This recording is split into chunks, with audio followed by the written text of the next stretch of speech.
Welcome back, horror family.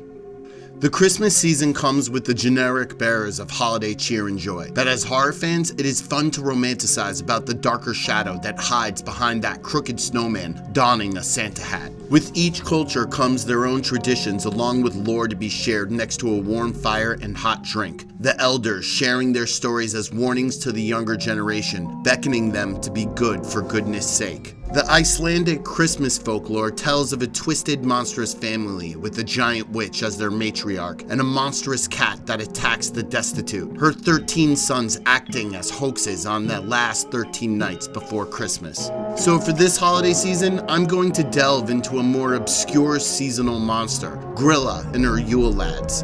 Let us start with Gryla, who is described as a giantess with an appetite for the flesh of children. Early 13th century Norse mythology describes Gryla as a parasitic beggar, walking around asking parents to give her their children. Over time, her appearance and dodgy behavior encouraged the town people to force her out, only to seek shelter in a remote cave. Folklore says she can detect misbehaved children coming down from the mountains during Christmas time to search nearby areas for her meal, carrying them home in her giant sack.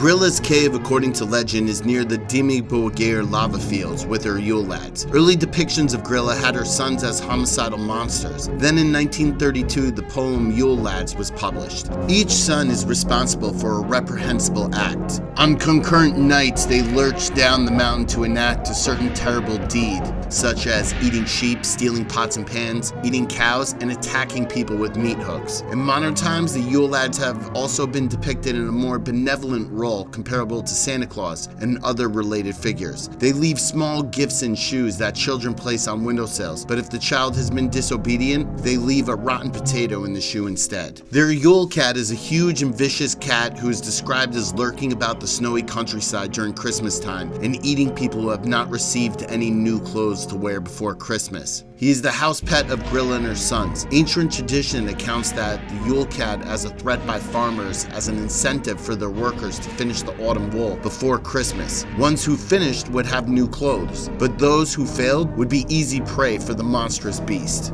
Imagine the idea of this vile witch stalking above the snowy mountainside in her glowing cave, turning a bubbling pot, awaiting her sons to finish their reprehensible deeds upon the town, so she could capture her prey needed to complete her unholy stew.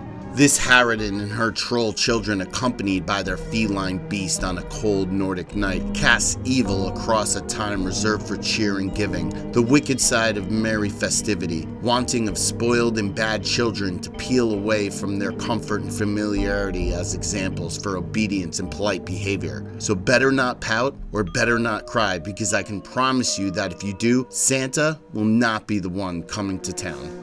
What are some of your favorite seasonal lore? Let me know in the comment section below, and please remember to like, share, and subscribe.